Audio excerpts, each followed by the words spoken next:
चंदौली का जहां पहुंचे हैं सीएम योगी। अंतर्गत आपूर्ति विभाग की ओर से मिथिलेश देवी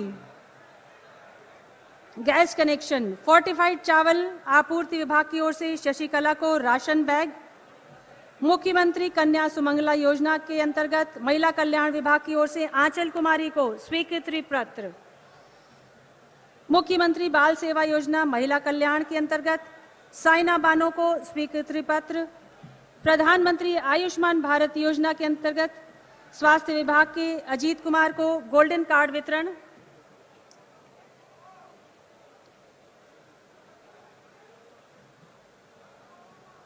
प्रधानमंत्री आयुष्मान भारत योजना के अंतर्गत अजीत कुमार को गोल्डन कार्ड, राष्ट्रीय ग्रामीण आजीविका मिशन अंतर्गत चाबी प्रदान की जा रही है अंजनी देवी को, रंजना देवी को और उर्मिला देवी को। आप सबको चाबियां प्रदान की जा रही हैं और इसके अंत में आजीविका मिशन के अंतर्गत सभी लाभार्थियों को माननीय मुख्यमंत्री जी हरी झंडी दिखाकर उनके वाहनों को रवाना करेंगे। उनके वाहन तैयार, हरी झंडी की प्रतीक्षा में।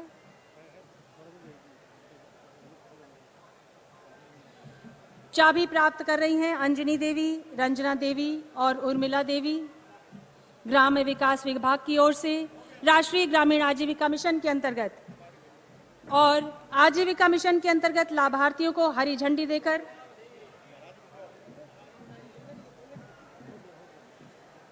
यशस्वी मुख्यमंत्री उत्तर प्रदेश माननीय योगी आदित्यनाथ जी मंच पर शोभायमान हैं।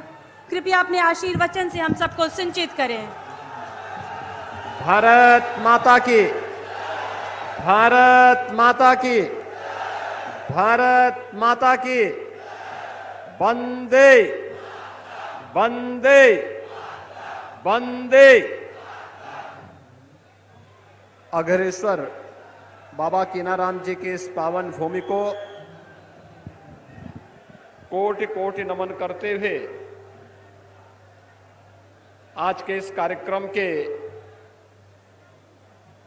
यहां पर विशेष उपस्थिति के लिए यहां के लोकप्रिय विधायक और केंद्रीय मंत्री माननीय डॉक्टर महेंद्र नाथ पांडे जी, प्रदेश सरकार में मेरे वरिष्ठ सहयोगी पर्यटन, संस्कृति और धर्मार्थ कार्य विभाग के मंत्री डॉक्टर नीलकंठ तिवारी जी, जनपद के प्रभारी मंत्री श्री रमाशंकर सिंह पटेल जी, मान्य विधायकगण श्री सुशील सिंह जी, श्रीमती साधना सिंह जी, श्री शारदा प्रसाद जी, जिलाध्यक्ष अभिमन्यु सिंह जी, जिला पंचायत अध्यक्ष दीनानाथ शर्मा जी, पूर्व सांसद श्री छोटेलाल खरवार जी, राष्ट्रीय उपाध्यक्ष महिला मोर्चा श्रीमती दर्शना सिंह जी, आज के इस कार्यक्रम में उपस्थित भारतीय जनता पार्टी के सभी पदाधिकारीगण, जनप्रतिनिधिगण और बाबा कीनाराम जी की इस पावन धरती पर सकलडीहा विधानसभा क्षेत्र और जनपद चंदौली से जुड़े हुए सभी उपस्थित भाइयों बहनों, बाबा कीनाराम के इस पावन भूमि के सुंदरीकरण, विस्तारीकरण की इस परियोजना के साथ साथ चंदौली और सकलडीहा विधानसभा क्षेत्र से जुड़े हुए विकास परियोजनाओं के लोकार्पण और शिलान्यास कार्यक्रम के अवसर पर मैं आप सबको हृदय से बधाई देता हूं, आप सबके प्रति अपनी शुभकामनाएं व्यक्त करता हूं। ये मेरा सौभाग्य है कि अभी 2 महीने पहले भी मुझे इस धरती पर आने का सौभाग्य प्राप्त हुआ था। चंदौली भारत के अंदर उत्तर प्रदेश का एक ऐसा जनपद है जिस जनपद के किसानों ने अपने परिश्रम और पुरुषार्थ से खाद्यान्न उत्पादन का एक रिकॉर्ड स्थापित किया है। ब्लैक राइस, 3 वर्ष पहले तक उत्तर प्रदेश में नहीं पैदा होता था, लेकिन आज यहां के 2400 किसान 2100 हेक्टेयर भूमि पर ब्लैक राइस की खेती कर रहे हैं और उसको यहां से एक्सपोर्ट के हब के रूप में स्थापित करके इस खाद्यान्न उत्पादन में इस जनपद को देश और दुनिया के सामने एक नई पहचान के साथ प्रस्तुत कर रहे हैं। 2 महीने पहले जब हम लोग आए थे, तब बाबा कीनाराम जी के नाम पर मेडिकल कॉलेज की शिलान्यास और कार्य शुभारंभ के लिए हम लोग आए थे। और आज तो बाबा कीनाराम की ही पावन धरती पर, उनकी जन्मभूमि पर रामगढ़ में हम लोगों को आने का सौभाग्य प्राप्त हुआ और यहीं पर हम लोगों ने बाबा कीनाराम जी की इस पावन भूमि को प्रणाम करते हुए यहां के सुंदरीकरण की एक विस्तृत कार्य योजना का शुभारंभ भी हम लोग करने के लिए आज आए हैं। भाइयों बहनों, भारत के आध्यात्मिक और सांस्कृतिक जीवन में पूज्य संतों का, ऋषि मुनियों का बहुत बड़ा योगदान रहा है। इन पूज्य संतों के आशीर्वाद से और उनकी कृपा के कारण ही आज देश, भारत के अंदर, भारत दुनिया के सामने मानवता के कल्याण का एक मार्ग प्रशस्त कर रहा है।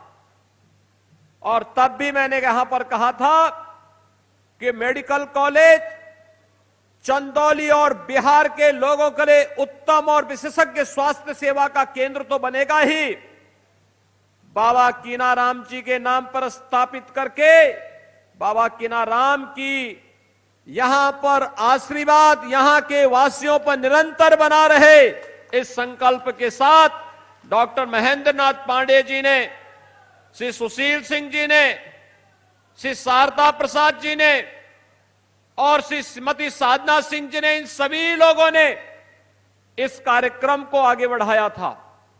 आज यहां पर डॉक्टर नीलकंठ तिवारी जी ने बाबा की ही भूमि पर उस पावन भूमि के सुंदरीकरण की एक योजना को और मूर्त रूप देने की दिशा में एक कार्यक्रम बढ़ाया है।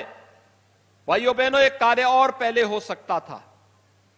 यहां जितने हमारे तीनों विधायक बैठे हैं, इन तीनों विधायकों ने अपने अपने क्षेत्र में इस प्रकार की योजना 2 साल पहले लागू कर दी थी और कई कई मठ और मंदिरों का, धार्मिक स्थलों का, पौराणिक स्थलों का पुनरुद्धार करके आस्था को सम्मान देने का कार्य किया था।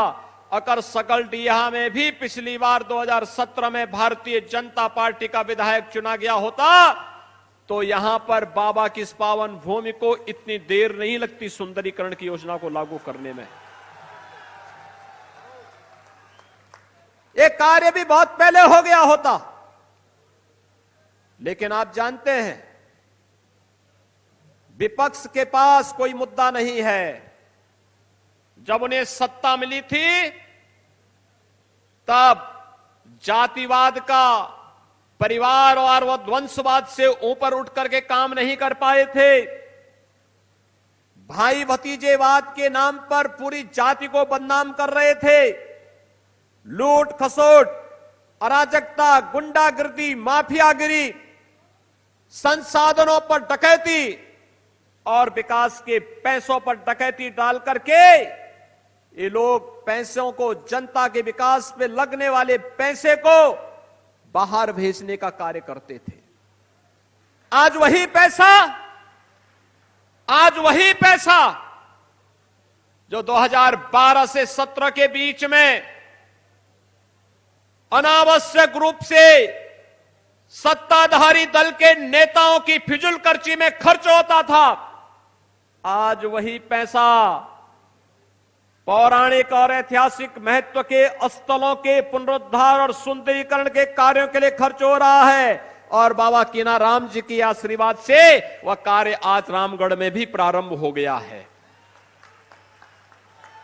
भाइयों बहनों, हम लोगों ने जब यहां मेडिकल कॉलेज का शिलान्यास किया था तब भी मैंने कहा था, पूछा जाना चाहिए समाजवादी पार्टी को 4 बार उन्हें प्रदेश के अंदर सत्ता में रहने का अवसर प्राप्त हुआ। ये राम भक्तों पर गोलियां चला सकते हैं, लेकिन राम जन्मभूमि पर आतंकी हमला करने वाले आतंकवादियों की पैरवी करके बेशर्मी से उनके खिलाफ दायर मुकदमों को वापस लेने का काम इसी समाजवादी पार्टी की सरकार में किया था। ये वही लोग हैं, जब नौकरी निकलती थी तो महाभारत के सभी रिश्ते निकल पड़ते थे वसूली के लिए। कोई चाचा, कोई भतीजा, कोई और कोई निकल पड़ता था, और उसके बाद हर प्रतिभाशाली यूपी का नौजवान वंचित रह जाता था। न्यायालय को उस पर रोक लगानी पड़ती थी, भर्ती नहीं हो पाती थी।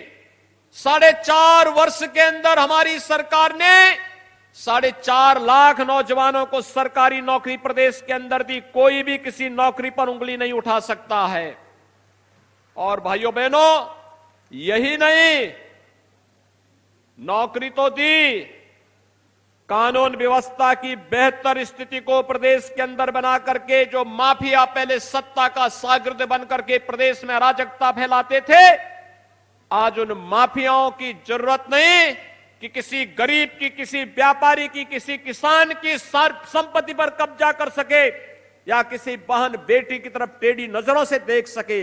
अगर देखेगा तो प्रदेश सरकार का बुलडोजर भी खड़ा रहता उसकी छाती पर चढ़ने के लिए।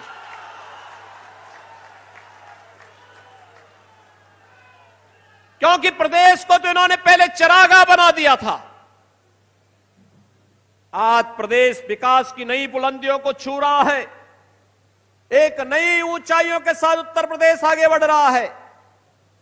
मेडिकल कॉलेज का निर्माण का हो, 1947 से लेकर 2017 तक प्रदेश में केवल 12 गवर्नमेंट मेडिकल कॉलेज बन पाए थे। और भाइयों बहनों, 2017 से अब तक हम 33 गवर्नमेंट मेडिकल कॉलेज बना रहे हैं। 33 मेडिकल कॉलेज बना रहे हैं। आज जहां इंटर कॉलेज चाहिए वहां इंटर कॉलेज, जहां डिग्री कॉलेज चाहिए डिग्री कॉलेज, जहां आईटीआई चाहिए वहां आईटीआई, जहां पॉलिटेक्निक चाहिए वहां पॉलिटेक्निक, जहां हॉस्पिटल चाहिए वहां हॉस्पिटल, जहां सड़क चाहिए वहां सड़क, जहां पुल चाहिए वहां पुल, और जहां पर पर्यटन विकास की अन्य कार्यक्रमों को आगे बढ़ाना है। अभी शारदा प्रसाद जी मुझे दे रहे थे एक चित्र को कि साहब पर्यटन योजना के अंतर्गत इसका भी विकास हो गया है। ये काम बहुत पहले हो जाना चाहिए था। क्या कर रही थी भाई बहन की जोड़ी? क्या कर रहे थे 2 लड़कों की जोड़ी? और क्या कर रही थी बबुआ और बुआ की जोड़ी? इन्होंने विकास तो कभी किया ही नहीं, विकास की कोई सोच भी नहीं थी। इन्होंने केवल अपना विकास किया। इनके लिए अपना परिवार ही पूरा प्रदेश था। यानी वे केवल अपने परिवार का विकास करते थे, और जब प्रदेश की बात आती थी तो उनको हेद इससे देखते थे। पहले बिजली भी नहीं देते थे, सड़क भी नहीं बनाते थे, गुंडागिर्दी अलग से करते थे, क्रय केंद्र नहीं चलते थे, हर व्यक्ति तबाह था। और हमारे लिए प्रदेश की 25 करोड़ की जनता ही परिवार है।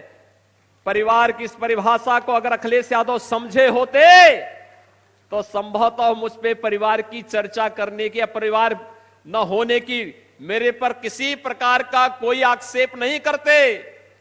उनको मालूम होना चाहिए कि मेरे लिए तो 25 करोड़ की प्रदेश की जनता ही परिवार है मेरा, और इसीलिए मैं जो भी करूंगा इस 25 करोड़ की आबादी को ध्यान में रख करके करूंगा। लेकिन तुम्हारी संकुचित सोच थी, इसलिए केवल अपने परिवार के बारे में सोच रहे थे, प्रदेश के बारे में नहीं। और इसीलिए प्रदेश में दंगे होते थे, पर्व और त्योहार नहीं मनाने दिए जाते थे, किसानों के जीवन पर के साथ खिलवाड़ होता था, नौजवानों के भविष्य के साथ खिलवाड़ होता था, बहन बेटियों की इज्जत के साथ खिलवाड़ इनके मंत्रीगण करते थे। प्रदेश में अराजकता चरम पर थी, कानून व्यवस्था तार तार पर थी, कोई उत्तर प्रदेश में आना नहीं चाहता था। लेकिन भाइयों बहनों, 4.25 वर्ष भारतीय जनता पार्टी की सरकार को प्रदेश में हो गए हैं। प्रदेश में एक भी दंगा नहीं हुआ, पर्व और त्योहार शांतिपूर्ण तरीके से मनाए जा रहे हैं।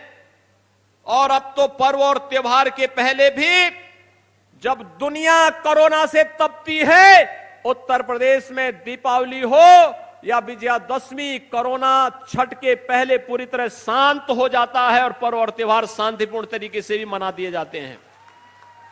केवल दंगाई शांत नहीं हुए हैं, अब कोरोना भी यहां की आस्था को देख करके चुपचाप शांत हो जाता है और जनता उत्साह के साथ अपना पर्व और त्योहार मनाती है।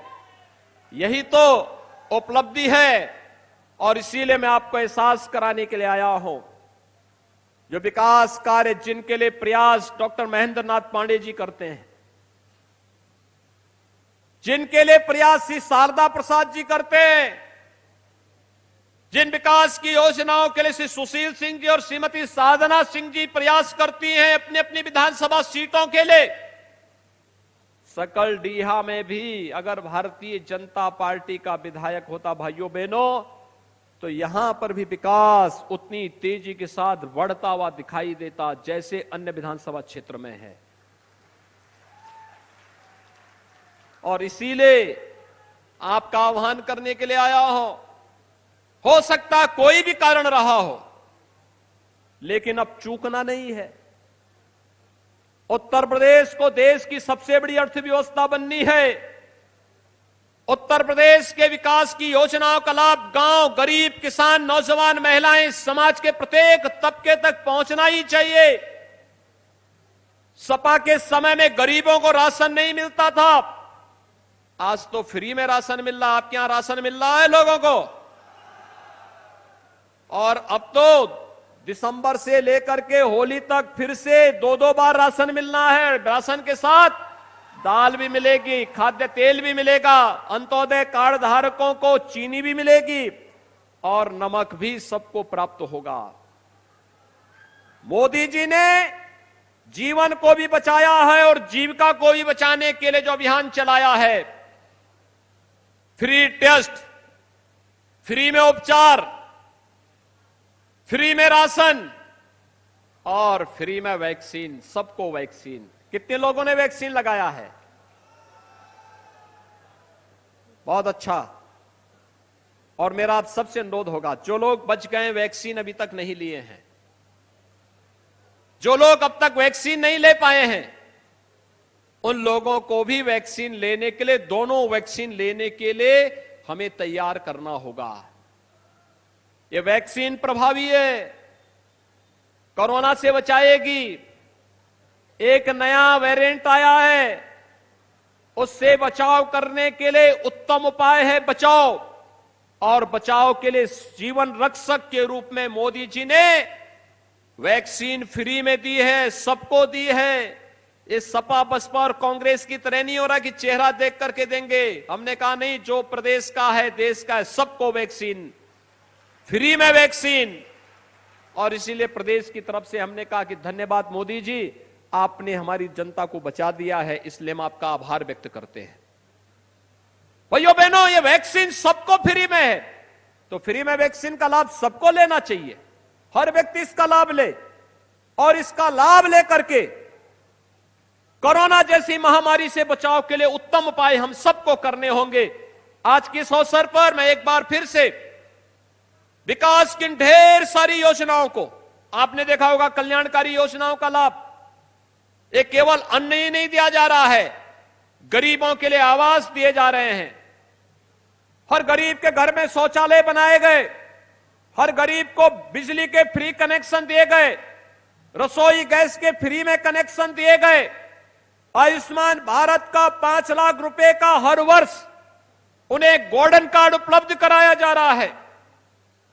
और विकास की योजना को जोड़ते हुए हर एक व्यक्ति के विकास के क्षेत्र में विकास के माध्यम से उसके जीवन में खुशहाली लाने का कार्य किया जा रहा है। और उस विकास के साथ, लोक कल्याणकारी योजनाओं के साथ आप सबको जोड़ने के लिए और आपकी आस्था का सम्मान करने के लिए आज हम सब यहां पर उपस्थित हुए हैं। आज के इस अवसर पर एक बार फिर से बाबा कीनाराम जी की इस पावन भूमि को कोटि कोटि नमन करते हुए आप सबको विकास की इन योजनाओं के लिए हृदय से बधाई देता हूं। अपने मंच पर उपस्थित माननीय सांसद और केंद्रीय मंत्री समेत अपने तीनों विधायकों को उनका अभिनंदन करता हूं कि विकास के लिए वे निरंतर चंदौली के लिए प्रयास करते हैं। सकलडीहा की जनता भी विकास की इस प्रक्रिया के साथ जुड़ेगी, इस विश्वास के साथ आप सबके प्रति मेरी शुभकामनाएं। धन्यवाद। जय हिंद, जय जय श्री राम।